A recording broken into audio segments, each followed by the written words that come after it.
Chapter 1. The Beginning of Things. They were not railway children at the beginning. They lived with their father and mother in London. There were 3 of them. Roberta. She was always called Bobby and was the oldest. Next came Peter, who wanted to be an engineer when he grew up. And the youngest was Phyllis, who was always trying to be good. Mother was almost always at home, ready to play with the children or to read to them. And she wrote stories, then read them to the children after tea. These 3 lucky children had everything that they needed: pretty clothes, a warm house, and lots of toys. They also had a wonderful father who was never angry and always ready to play a game. They were very happy. But they did not know how happy until their life in London was over, and they had to live a very different life indeed. The awful change came suddenly. It was Peter's birthday, and he was 10 years old. Among his presents was a toy steam engine, and it quickly became Peter's favorite toy. But after 3 days, the engine went bang! Peter was very unhappy about his broken toy. The others said he cried, but Peter said his eyes were red because he had a cold. When Father came home that day, Peter told him the sad story about his engine, and Father looked at it very carefully. Mother and the children waited. "Is there no hope?" said Peter. "Of course there's hope," said Father, smiling. "I'll mend it on Saturday, and you can all help me." Just then, someone knocked at the front door. A few moments later, Ruth, the maid, came in. "There are 2 gentlemen to see you," she said to Father. "Now who can they be?" said Father. "Try to be quick, dear," said his wife. "It's nearly time for the children to go to bed." But the 2 men stayed and stayed. Father's voice got louder and louder in the next room, but the children and Mother could not hear what was said. Then Ruth came back and spoke to Mother. "He wants you to go in, ma'am," she said. "I think he's had bad news. Be ready for the worst." Mother went into the next room, and there was more talking. Soon after, the children heard Ruth call a taxi. Then there was the sound of feet going outside and down the steps. Mother came back, and her face was white. "It's time to go to bed," she said to the children. "Ruth will take you upstairs." "But Father," began Phyllis. "Father's had to go away on business," said Mother. "Now go to bed, darlings." Bobby whispered, "It wasn't bad news, was it?" "No, darling," said Mother. "I can't tell you anything tonight. Please go now." Mother went out early the next morning, and it was nearly 7 o'clock before she came home. She looked ill and tired, and the children asked her no questions. Mother drank a cup of tea. Then she said, "Now, my darlings, I want to tell you something. Those men did bring bad news last night. Father will be away for some time, and I'm very worried." "Is it something to do with the government?" asked Bobby. The children knew that Father worked in a government office. "Yes," said Mother. "Now don't ask me any more questions about it. Will you promise me that?" The children promised. Everything was horrible for some weeks. Mother was nearly always out.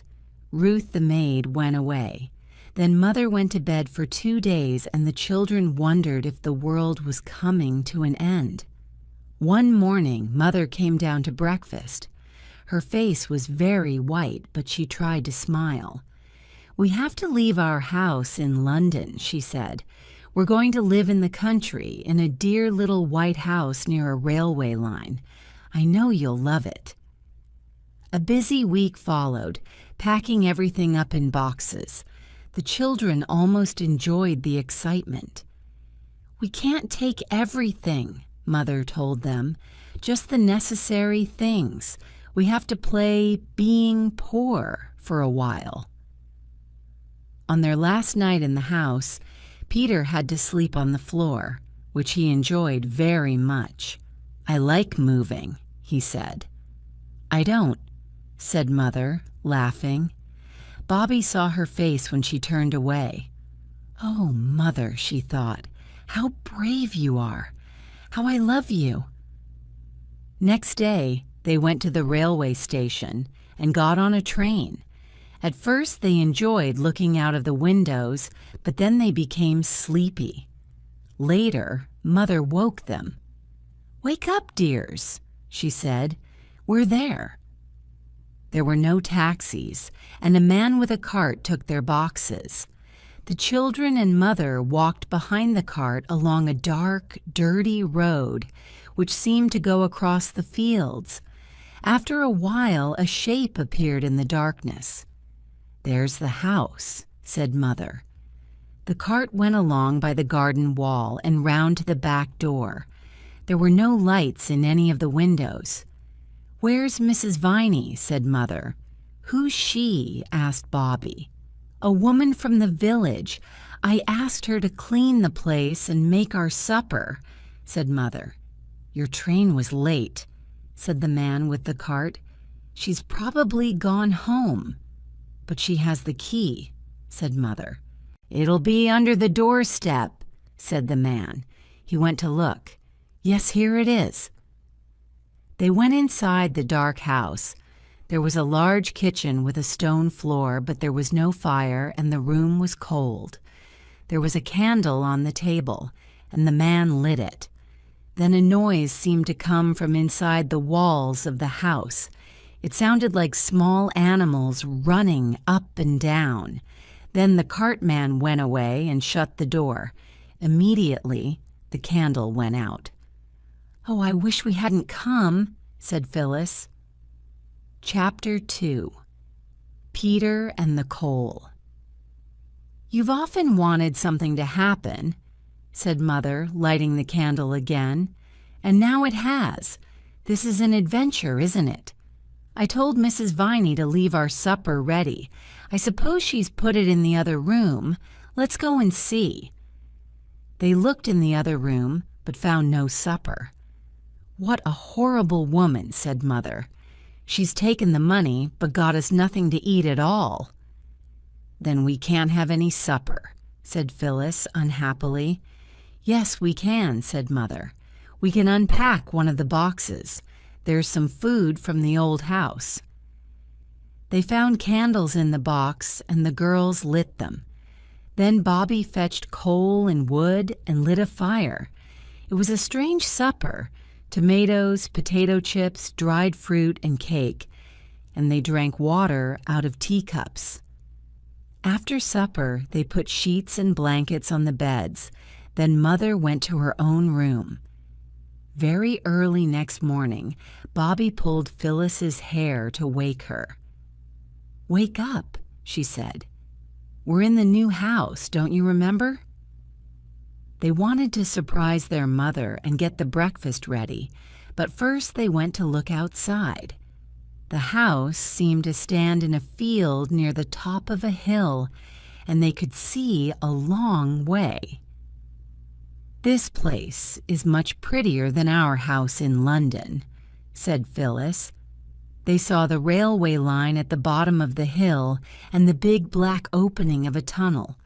Further away they could see a high bridge between the hills, but the station was too far away to see.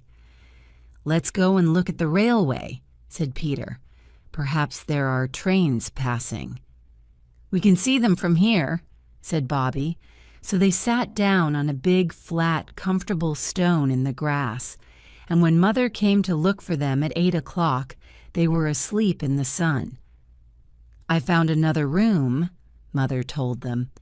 "The door is in the kitchen. Last night we thought it was a cupboard." There was a table in the little square room, and on the table was their supper. "There's a letter from Mrs. Viney," explained Mother. Her son broke his arm and she went home early. She's coming again later this morning." "Cold meat and apple pie for breakfast," laughed Peter. "How funny!" But their supper made a wonderful breakfast. All day they helped Mother to unpack and arrange everything in the rooms. It was late in the afternoon when she said, "That's enough work for today. I'll go and lie down for an hour before supper." The children looked at each other. "Where shall we go?" said Bobby, although she already knew the answer. "To the railway, of course," cried Peter. At the bottom of the hill there was a wooden fence, and there was the railway with its shining lines, telegraph wires, and posts and signals. They all climbed onto the top of the fence. Suddenly they heard a noise, which grew louder every second. They looked along the line towards the dark opening of the tunnel. The next moment the railway lines began to shake, and a train came screaming out of the tunnel.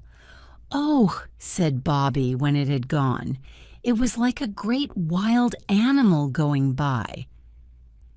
"It was very exciting," said Peter.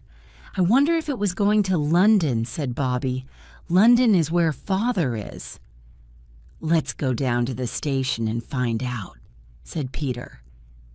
They walked along the edge of the line beneath the telegraph wires to the station. They went up onto the platform and took a quick look into the porter's room. Inside, the porter was half asleep behind a newspaper. There were a great many railway lines at the station. On one side of the big station yard was a large heap of coal, which the steam trains used for their engines. There was a white line on the wall behind, near the top of the heap. Later, when the porter came out onto the platform, Peter asked about the white line. "It's to show how much coal there is in the heap," said the porter, "so we shall know if anybody steals some." The porter was smiling, and Peter thought he was a nice, friendly person. And so the days passed. The children did not go to school now, and Mother spent every day in her room writing stories. Sometimes she managed to sell a story to a magazine, and then there were cakes for tea.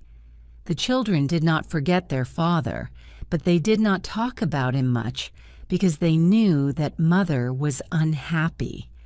Several times she had told them that they were poor now, but it was difficult to believe this because there was always enough to eat, and they wore the same nice clothes.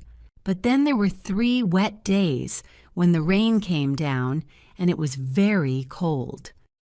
"Can we light a fire?" asked Bobby. "We can't have fires in June," said Mother. "Coal is very expensive." After tea, Peter told his sisters, "I have an idea. I'll tell you about it later, when I know if it's a good one." And 2 nights later, Peter said to the girls, "Come and help me." On the hill, just above the station, there were some big stones in the grass. Between the stones, the girls saw a small heap of coal. "I found it," said Peter. "Help me carry it up to the house." After 3 journeys up the hill, the coal was added to the heap by the back door of the house. The children told nobody. A week later, Mrs. Viney looked at the heap by the back door and said, "There's more coal here than I thought there was." The children laughed silently and said nothing, but then came the awful night when the station master was waiting for Peter in the station yard. He watched Peter climb onto the large heap of coal by the wall and start to fill a bag. "Now I've caught you, you young thief," shouted the station master, and he took hold of Peter's coat. "I'm not a thief," said Peter, but he did not sound very sure about it. "You're coming with me to the station," said the station master. "Oh, no," cried a voice from the darkness. "Not the police station," cried another voice. "No, the railway station," said the man, surprised to hear more voices. "How many of you are there?" Bobby and Phyllis stepped out of the darkness. "We did it too," Bobby told the station master. "We helped carry the coal away and we knew where Peter was getting it." "No, you didn't," said Peter angrily. "It was my idea." "We did know," said Bobby. "We pretended we didn't, but we did." The station master looked at them. "You're from the White House on the hill," he said. "Why are you stealing coal?" "I didn't think it was stealing," said Peter. "There's so much coal here. I took some from the middle of the heap, and I thought nobody would mind. And Mother says we're too poor to have a fire, but there were always fires at our other house, and—" "Don't," Bobby whispered to Peter. There was a silence, and the station master thought for a minute. Then he said to Peter, "I won't do anything this time. But remember, this coal belongs to the railway, and even from the middle of the heap, it's still stealing." And the children knew he was right. Chapter 3. The Old Gentleman. The children could not keep away from the railway, and they soon got to know the trains that passed by. There was the 9th of 15 and the 10th of 7, and the midnight train that sometimes woke them from their dreams. One morning they were sitting on the fence, waiting for the 9th of 15, when Phyllis said, "It's going to London where Father is. Let's all wave as it goes by. Perhaps it's a magic train and it can take our love to Father." So when the 9th of 15 came screaming out of the tunnel, the three children waved, and a hand waved back. It was holding a newspaper, and it belonged to an old gentleman. The old gentleman traveled on the 15th of September every day. He had white hair and looked very nice, and soon they were waving to him every morning. They pretended he knew Father and that he was taking their love to him. At first they did not visit the station. After the trouble with the coal, Peter was afraid of seeing the station master again. But then he did see him on the road to the village one day. "Good morning," said the station master in a friendly way. "Gee, good morning," said Peter. "I haven't seen you at the station recently," said the station master. "After the trouble with the coal," began Peter. "That's over and forgotten now," said the station master. "You come to the station when you like." "Oh, thank you," said Peter.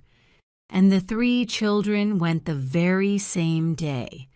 They spent a happy 2 hours with a porter, a nice friendly man called Perks, who answered all their questions about trains and railways. The next day, Mother stayed in bed because her head ached so badly. She was very hot and would not eat anything, and Mrs. Viney told her to send for Dr. Forrest. So Peter was sent to fetch the doctor. "I expect you want to be nurse," Dr. Forrest said to Bobby after he had seen Mother. "Your mother is ill and must stay in bed. I'll send some medicine for her, but she will need fruit and milk and some other special things that I'll write down on a piece of paper for you." When the doctor had gone, Bobby showed Mother the piece of paper. Mother tried to laugh. "Impossible," she said. "We can't buy all those things. We're poor, remember?" Later, the children talked together. "Mother must have those things," said Bobby. "The doctor said so.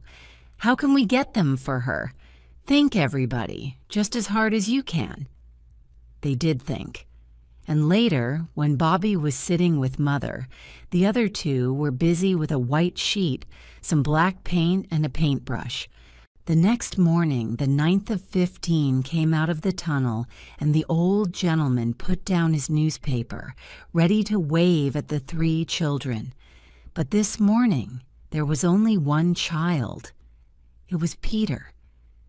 Peter was showing him the large white sheet that was fixed to the fence. On the sheet were thick black letters that read, "Look out at the station." A lot of people did look out at the station, but they saw nothing strange.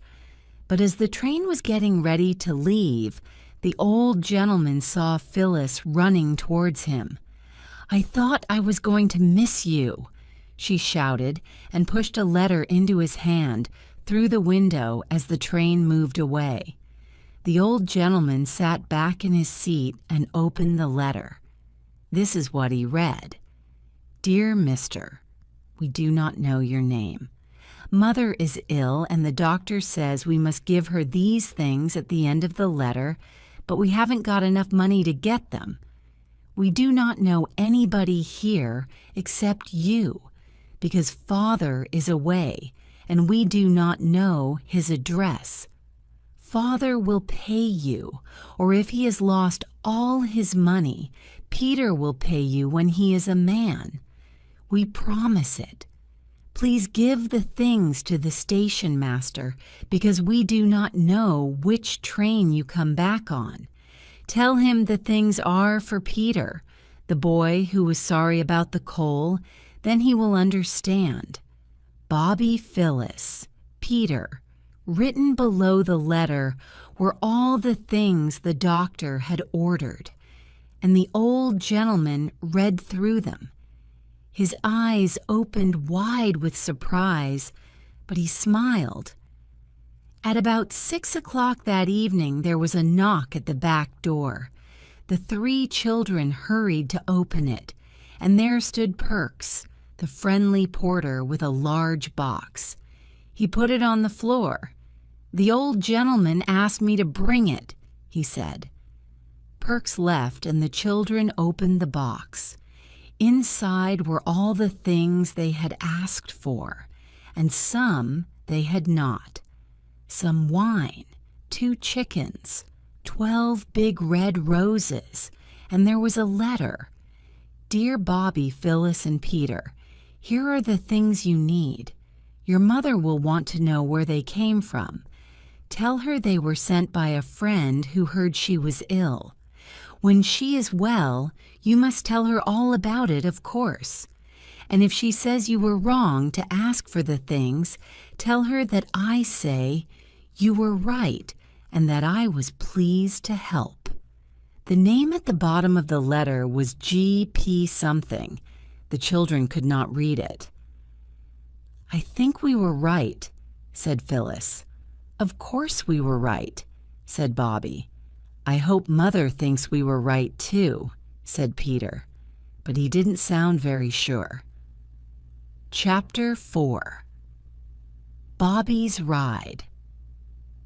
About 2 weeks later, the old gentleman saw another white sheet with black letters when he looked out of the train.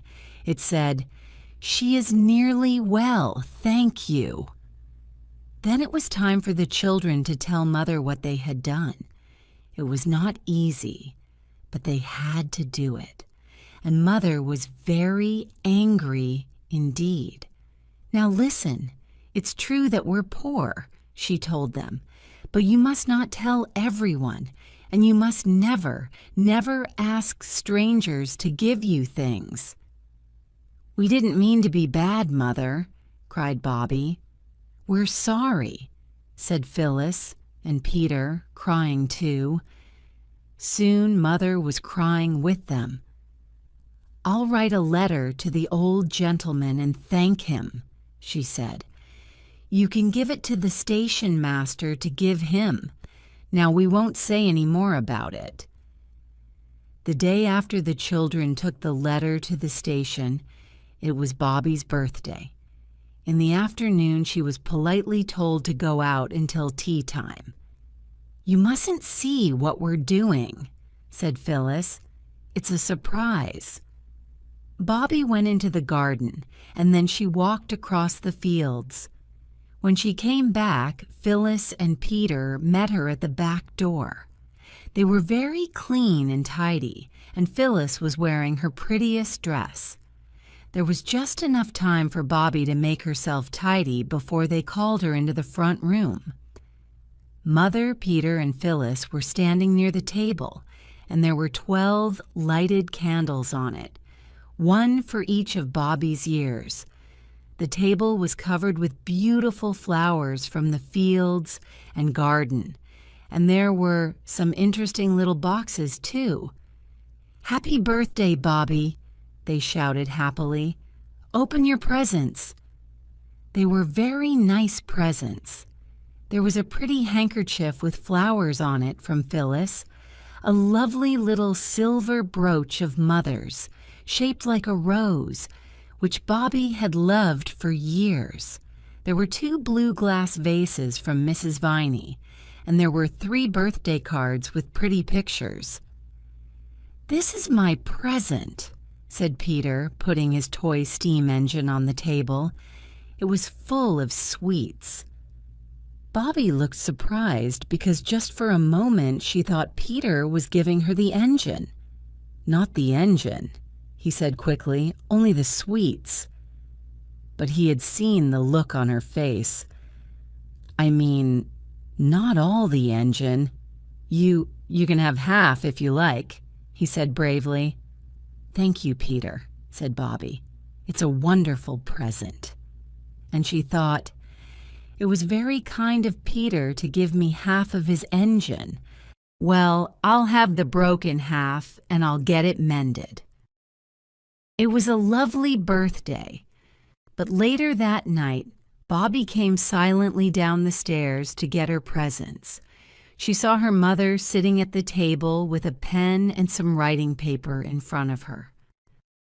"She's writing to Father," thought Bobby. But at that moment, Mother wasn't writing. Her head was on her arms, and her arms lay on the table. "It's my birthday, and she doesn't want me to know she's unhappy," thought Bobby. "Well, I won't know. And she went quietly back to her room. But it was a sad end to the birthday. The next day, Bobby put Peter's engine in a box and took it down to the railway. She did not go to the station, but she went along the line to the place where the engines stopped. When the next train came in, Bobby went across the line and stood beside the engine. She'd never been close to one before, and it was very big. The driver and the fireman did not see her. They were talking to Perks, the porter, who was on the other side of the line. "Excuse me," began Bobby. But the men did not hear her, because the engine was making a lot of steam and noise. Bobby climbed onto the step of the engine, but at that moment, the train began to move. Bobby fell inside onto a heap of coal. "Help!" she cried. But still the men didn't see or hear her. "I shouldn't be here," she thought, as the train went faster.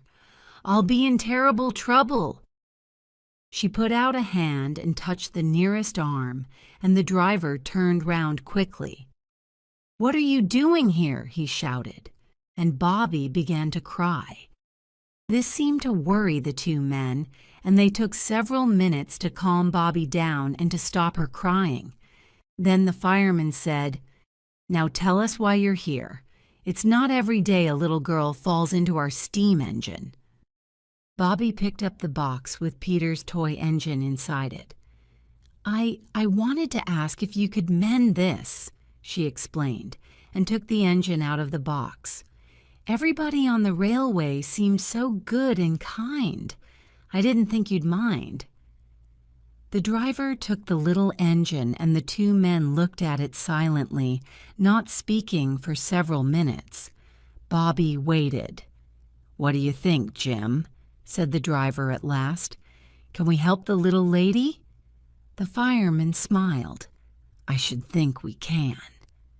"Oh, thank you," said Bobby. "But now we must make sure that you get home safely," said the driver. Bobby stayed on the train until it reached Stackpool Junction. She asked the two men all about driving a steam train, and they showed her the automatic brake and the little clock faces that told them how much steam the engine was making. It was all very interesting. At Stackpool Junction, the two railway men put her on another train and sent her home. Bobby was back in time for tea. "Where have you been?" asked the others.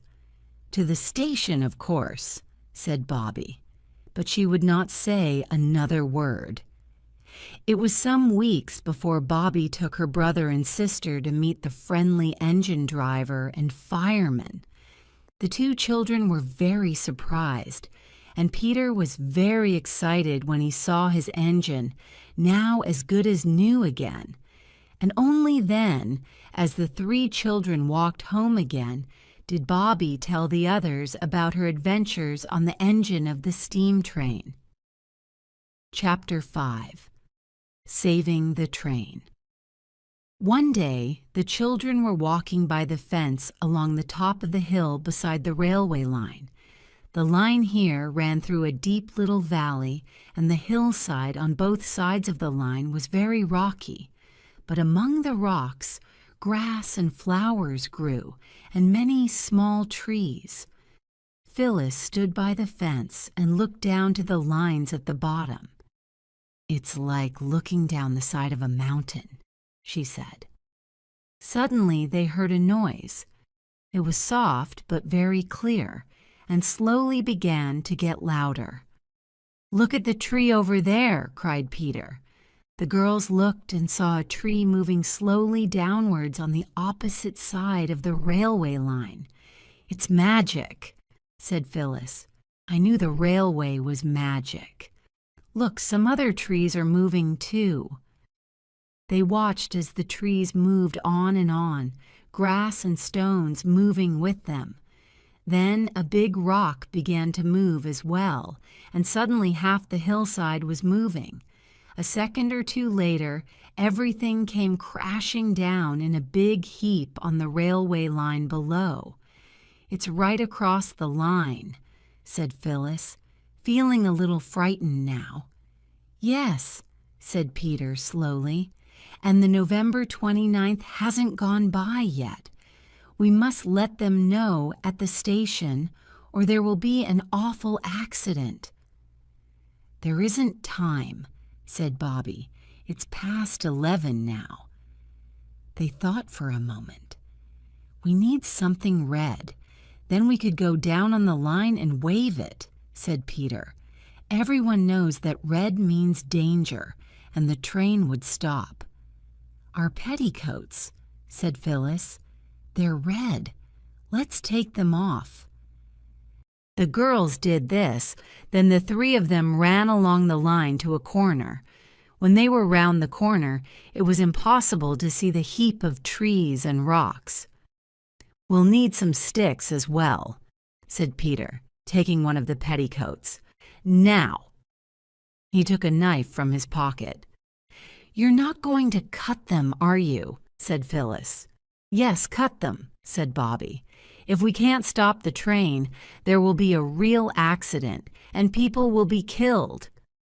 They cut the petticoats into 6 pieces and put them onto sticks. Now they had 6 red flags. Next, they pushed 2 of the flags into heaps of stones between the lines.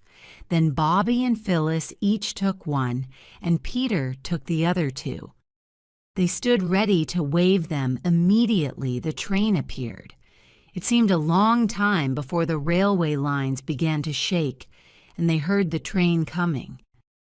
"Wave your flags," ordered Peter, "but don't stand on the line, Bobby."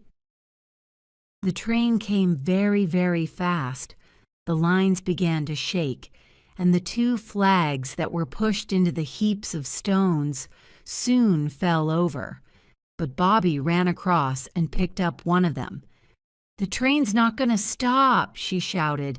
"They won't see us. It's no good." She ran onto the line, waving her 2 flags. "Get back, Bobby," shouted Peter. But Bobby did not move from the line.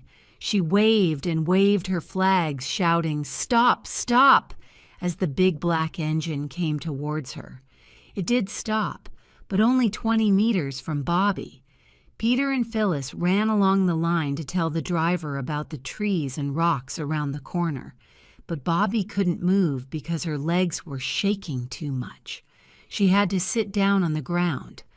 But they had saved the train.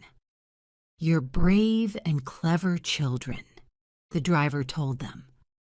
Some weeks later, a letter arrived at the little white house on the hill. It was for Peter, Bobby, and Phyllis, and it said, "Dear Sir and Ladies, we would like to say thank you for saving the train and stopping a very bad accident. Please come to the station at 3 o'clock on the 30th of the month, if this is a suitable day. J. Inglewood, Secretary, the Northern and Southern Railway Company." It was to be a very special day indeed. The 3 children went down to the station at the right time, dressed in their best clothes, and the station master came to meet them. "Come into the waiting room," he said. He took them into the room where people usually waited for the trains. But now there was a carpet on the floor and flowers above the pictures on the walls. Perks the porter was there, and several men in high hats and long coats. There were ladies in expensive dresses, and people who had been on the train on Red Petticoat Day. Best of all, their own old gentleman was there, and he came across to shake their hands. Then everybody sat down on chairs, and an important-looking man got up to speak. He said nice things about the children, how brave and clever they were, and then he sat down. Next, the old gentleman got up and said more nice things about them. Then he called them across and gave each of them a beautiful gold watch. "These are from the Northern and Southern Railway Company," he said, "to say thank you for the brave and sensible thing that you did to save the train." It was a wonderful day, a day that seemed more like a dream than real life. Afterwards, the old gentleman walked with them to the little white house. "I want to meet the mother of these clever children," he said. Mother was surprised to see their visitor, but she thanked him again for the things he had sent when she was ill. Then they talked about Red Petticoat Day, and the children showed Mother their watches and told her about the people at the station. "I've been very pleased to meet you," Mother said to the old gentleman when it was time for him to leave. "I'm sorry we can't ask you to come and see us again, but we live very quietly." The children thought this was very strange. They had made a friend, a very good friend, and they dearly wanted him to come and see them again. What did the old gentleman think? They didn't know. He looked closely at Mother and said, "I thank you, madam, for welcoming me to your house today." But Bobby was watching her mother's face as the old gentleman walked away. It was a sad, tired face. "She's thinking about Father," thought Bobby. Chapter 6. A Birthday for Perks. It was breakfast time, and Mother was smiling. "I've sold another story, darlings," she said. "We can have cakes for tea." The 3 children looked at each other. Then Bobby said, "Can we have the cakes on Thursday instead of today? It's Perks's birthday on Thursday." "How do you know?" asked Mother. "I showed him my brooch, the one you gave me for my birthday, and I asked him about his birthday. He says he doesn't keep birthdays anymore because he has other things to keep. his wife and children, but he said it was on the 15th, and that's Thursday. And we thought we could make a birthday tea for him, said Peter. He's been very good to us. All right, said Mother, but cakes didn't seem a very exciting birthday present. We can give him flowers, said Bobby when they were discussing it in the garden later that day. Then Peter had an idea. Perks is nice to everybody, he said. There must be lots of people in the village who will want to help us give him a nice birthday. Let's ask everybody. Bobby wasn't sure. Mother said we weren't to ask people for things. Not for ourselves, said Peter. It's all right to ask for other people. I'll ask the old gentleman too. So they went to the village. Some people were kind and some were not. It's my birthday tomorrow, said old Mrs. Ransom at the post office. Nobody will remember mine. Why should I give anything to Perks? Go away. But other people gave things, a pipe, a tin of tea, a walking stick, and others promised to give small presents too. Early the next morning, Bobby and Phyllis went into the garden and cut some roses. They put them into a box with one of Bobby's prettiest handkerchiefs. Then they wrote on a piece of paper, "For Mrs. Ransom for her birthday, with our love," and put it inside the box.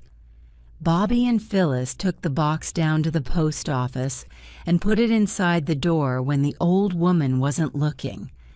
While they were gone, Peter told his mother about Perks's presents. "We're not doing it because he's poor," said Peter, "but because we like him." "I hope he understands that," said Mother. On Thursday morning, the children went to fetch the presents which other people had promised: eggs, meat, tomatoes. The old lady at the post office was standing outside as they went by. "I want to thank you for the roses," she said. "We're pleased you liked them," said Phyllis. "And here's your box," said Mrs. Ransom, giving it back to them. It was now full of shiny red apples. She smiled. "The Perks' children will like them. And I've got a pram in the back of the shop. It was for my daughter's first child, but the child died after 6 months. I'd like Mrs. Perks to have it for her little boy. Will you take it?" "Thank you," said Bobby. "We will." The children put all the presents in the pram, and at 3 o'clock they pushed it to the Perks' little yellow house. Mrs. Perks and her young children were surprised to see them.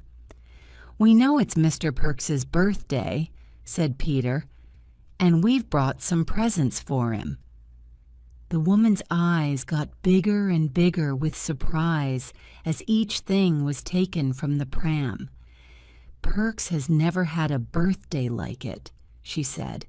The cakes and the presents were put on the table, then the children hid in the other room when they heard Perks coming home from work. They wanted to surprise him by jumping out and saying, "Happy birthday," after he'd seen the presents. "What's all this?" they heard him say. "What's that pram doing here?" His wife explained, but too quietly for the children to hear. But they heard Perks shout, "I'm not having any of it. We've managed all these years asking people for nothing, and I'm not going to start taking things now. We may be poor, but we don't need charity." Bobby ran into the other room. "We thought you'd be pleased," she cried. "We didn't mean to do anything wrong," said Peter, following her. I'll never be kind to anyone again," said Phyllis, starting to cry. "Don't you understand?" said Perks. "People in the village will laugh at me. Poor Perks. He can't take care of his own family. We have to give him things. That's what they'll be saying now." "No," cried Bobby. "It's not charity. People were happy to give you birthday presents. The man at the village shop said, I'm pleased to give something to Mr. Perks. He always pays his bills. And the woman at the post office wanted you to have the pram.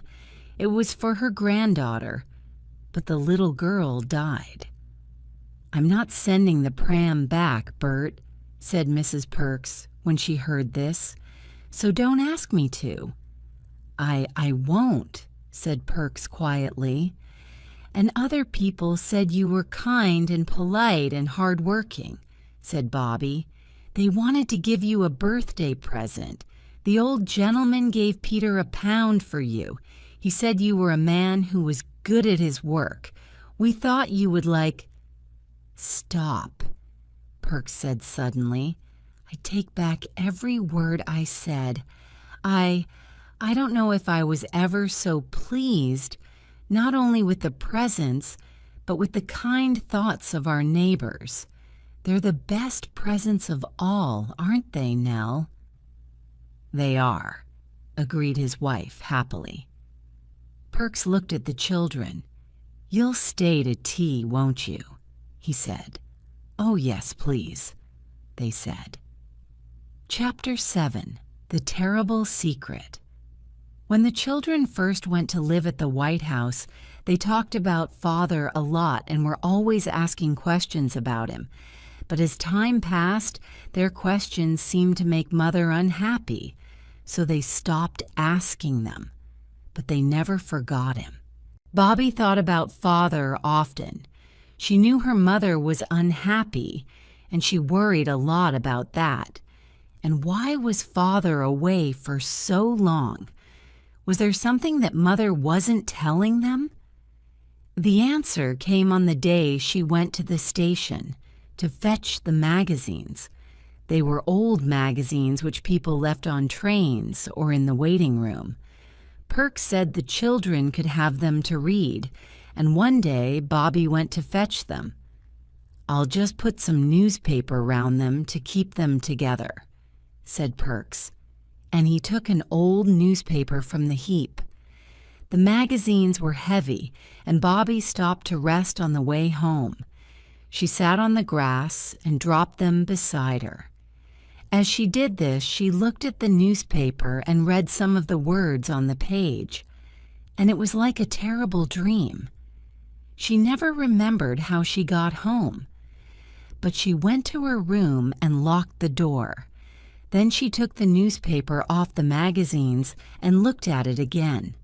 The words seemed to jump at her. 5 years in prison for spy, and the name of the spy was the name of her father. Bobby was very quiet at tea time. "Is anything wrong?" Mother asked her. "I'm all right," said Bobby. But after tea, Mother went up to Bobby's room. "What's the matter?" she wanted to know.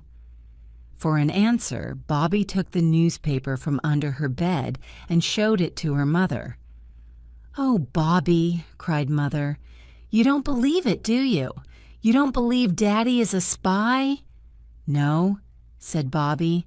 "He's good and honest, and he's done nothing wrong," said Mother. "We have to remember that." "What happened?" asked Bobby. "You remember the 2 men who came to see Daddy at the old house, don't you?" said Mother. "They said he was a spy and that he'd sold government secrets to another country. There were some letters in Daddy's desk at his office. When the police saw them, they were sure Daddy was a spy." "But how did the letters get into his desk?" asked Bobby. "Somebody put them there," said Mother, "and that person is the real spy." "Who?" said Bobby. "Who put the letters there?" "I don't know," said Mother. "But the man who got Daddy's job never liked him, and he always wanted Daddy's job." "Is he an honest man?" asked Bobby. "Daddy was never really sure," said Mother. "Can't we explain all this to someone?" said Bobby. "I've tried, but nobody will listen," said Mother sadly. "I've tried everything. There's nothing we can do except be brave and patient. Now, we won't talk of this any more, my darling. Try not to think of it. It's easier for me if you can be happy and enjoy things. But Bobby did think about it. She did not talk to Peter or Phyllis, but she wrote a letter to the old gentleman. My dear friend, you see what is in this newspaper. It is not true. Father never did it. Mother says someone put the letters in Father's desk and she thinks it is the man who got Father's job, but nobody listens to her. You are good and clever. Can you find out the name of the real spy? It is not Father. Peter and Phyllis don't know he is in prison. Can you help me? Oh, do help me. With love from your friend, Bobby. She put the page of the newspaper with her letter and took it to the station. Bobby asked the station master to give it to the old gentleman the next morning. Now she could only wait and see what happened. Chapter 8. The Boy in the Red Shirt. The boys from the school in Maidbridge are having a paper chase today, said Bobby the next morning. Perks thinks they'll go along beside the railway line. We could go and watch. There were men working on the railway line, and the children began by watching them. They almost forgot the paper chase, and were surprised when a voice said, "Let me pass, please." It was the first boy from the school. He's the hare, explained Bobby. All the other boys are the hounds, and they have to chase after him. There was a bag under the hare's arm. It was full of pieces of paper, which he dropped behind him for the other boys to follow. They watched as he ran into the black mouth of the tunnel. The workmen watched him too. He shouldn't go in there, said one. It's only a game, said another. Passengers shouldn't cross the line. He's not a passenger. Then came the hounds, following the pieces of white paper. They came down the steps at the side of the tunnel and disappeared into the darkness. The last boy was wearing a red shirt. Will they take long to get through the tunnel? Asked Peter. An hour or more, guessed one of the men. Let's go across the top of the hill and see them come out the other end of the tunnel, Peter said to his sisters. The tunnel was cut through a hill. They climbed over stones and through narrow openings between trees, and at last they reached the very top of the hill. It's lovely up here, said Bobby as she looked across the fields. It was worth the climb. The paper chase is worth the climb, said Phyllis. But hurry or we'll miss it. But there was plenty of time, and they had to wait at the other end of the tunnel. Look, here he comes, shouted Peter at last.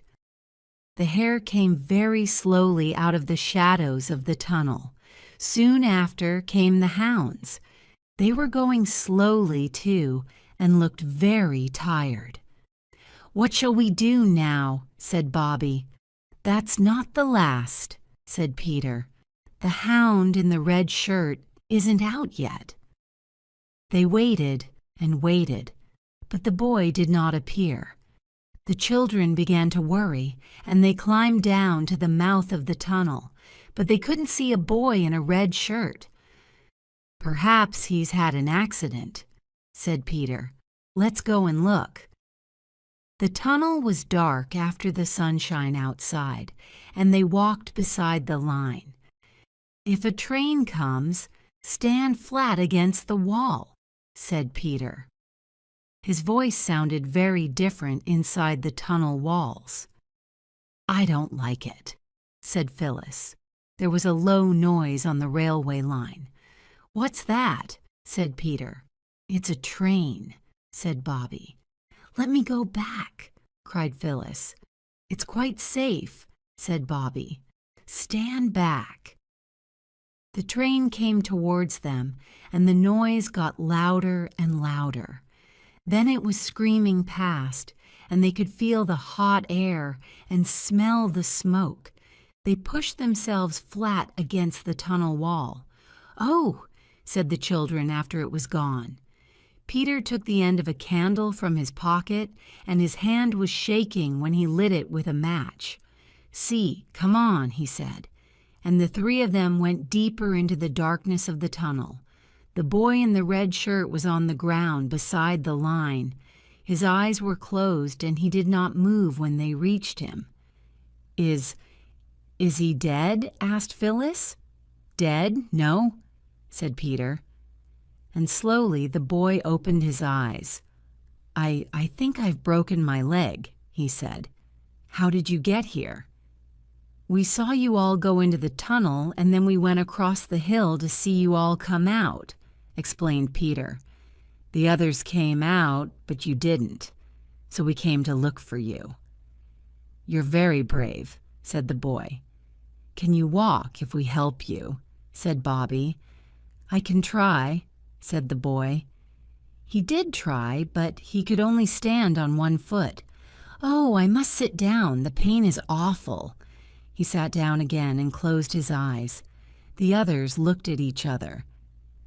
"You must go and get help," said Bobby quickly. "I'll stay with him. You take the longest bit of candle, but be quick." Peter looked worried. "Let me stay and you and Phyllis go." "No," said Bobby. "You two go and lend me your knife. I'll try and cut his boot off before he wakes up again. Just be quick." Bobby watched their figures disappear, then put her little candle beside the boy's foot. She used Peter's knife to cut off the boot, then she looked at the broken leg. "It needs something soft under it," she thought, and then remembered her petticoat. She took it off and carefully put it under the boy's leg. He woke up a few minutes later. "What's your name?" asked Bobby. "Jim," he said. "Mine is Bobby," she said. "Peter and Phyllis have gone to get some help." "Why didn't you go with them?" he said. "Someone had to stay with you," said Bobby. "I must put out the candle or it will burn itself out." "Are you afraid of the dark, Bobby?" asked Jim when they were sitting in the darkness. Not very afraid," said Bobby. "But—" "Let's hold hands," said Jim. He put his large hand over her small one. Then they sat and waited. Peter and Phyllis went to a farm to get help. When the two children got back to the tunnel with the men from the farm, they found Bobby and Jim asleep. The men carried Jim on a piece of flat wood. "Where does he live?" asked one of them. "In Northumberland," answered Bobby. "He told me while we were waiting." "I'm at a school in Maidbridge," said Jim. "I suppose I must get back there." "A doctor ought to see you first," said the man. "Bring him to our house," said Bobby. "It's not far along the road. I'm sure Mother will say it's all right." Mother did say it was all right, although she was a little surprised at first. Then Bobby explained, "I'm sorry to be so much trouble," Jim said to Mother as the men carried him in. His face was white with pain. "Don't worry, you poor dear," said Mother. "You must go to bed and I'll send for Dr. Forrest." Mother also sent a message to Jim's school to tell them what had happened. "My grandfather lives near here," said Jim. "Then I'll write and tell him too," said Mother. "I'm sure he'll want to know. What's his name?" After breakfast the next day, someone knocked at the front door. "That will be the doctor again," said Mother. She went out of the kitchen and closed the door, but it wasn't the doctor. The children listened as Mother and the visitor went upstairs. They heard them talking and were sure that they knew the voice of the visitor. But who was it? After a while, the bedroom door opened, and they heard Mother and the visitor come down and go into the front room of the house. Then they heard Mother calling, "Bobby!" Mother was in the hall. "Jim's grandfather has come," she said. "He wants to see you all." They followed Mother into the other room, and there sat their own old gentleman. "Oh, it's you!" cried Bobby. "How wonderful!" said Peter. "But you're not going to take Jim away, are you? I was hoping he could stay." The old gentleman smiled. "No," he said. "Your mother is very kind. She has agreed to let Jim stay here. I thought of sending a nurse, but your mother was good enough to agree to be his nurse herself." "But what about her writing?" said Peter before anyone could stop him. "There won't be anything for him to eat if she doesn't write." The old gentleman smiled kindly at Mother. "She has agreed to stop her writing for a while and become head nurse of my hospital." "Oh," said Phyllis, "will we have to go away from the White House and the railway and everything?" "No, no, darling," Mother said quickly. "The hospital is here, at this house. And my unlucky Jim is the only one needing a nurse," said the old gentleman. "But there will be a maid and someone to cook the meals until Jim is well." "Then will Mother start writing again?" asked Peter. "Perhaps something nice will happen, and she won't have to," said the old gentleman. "Take care of your mother, my dears. She's a woman in a million. Now, perhaps Bobby can take me to the door." The two of them went outside, and the old gentleman said, "I got your letter, my child, but it wasn't necessary. When I read about your father in the newspapers at the time, I began trying to find out things. I haven't done much yet, but I have hopes, my dear. I have hopes." "Oh," said Bobby, crying a little. "But keep your secret a little longer," he said. "You don't think Father did it, do you?" said Bobby. "Oh, say you don't." "I'm sure he didn't," said the old gentleman. Chapter 9. The man at the station life at the White House was never quite the same again. Jim's leg got better and better, and he told them stories about his school. And now Mother was not writing stories every day. She was able to teach the children their lessons. "I wonder if the railway misses us," said Phyllis one day. "We never go and see it now." "It seems ungrateful," said Bobby. "We loved it when there wasn't anyone to play with, and we've stopped waving to the 9th of 15 and sending our love to Father by it." "Let's begin again," said Phyllis. So the next morning they ran down to the fence and watched the 9th of 15 come out of the tunnel. "Take our love to Father," they cried as they waved their handkerchiefs. The old gentleman waved from his window, and there was nothing strange about that because he had always waved. But now, hands and handkerchiefs and newspapers waved from every window of the train, and smiling faces looked up at the children on the fence.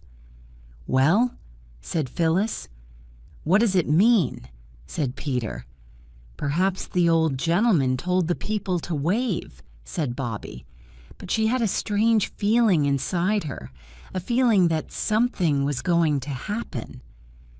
Lessons with Mother were difficult for Bobby that morning. She found it hard to think about them. "What is it, my darling?" asked Mother.